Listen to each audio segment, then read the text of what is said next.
Welcome. So in this video I'm gonna show you how to put a video on slow motion on Snapchat.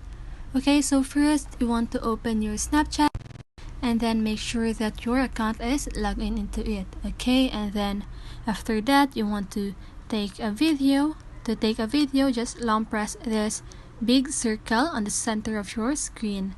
So just like that. So I'm just gonna move my camera so that you can see later when the video is in slow motion.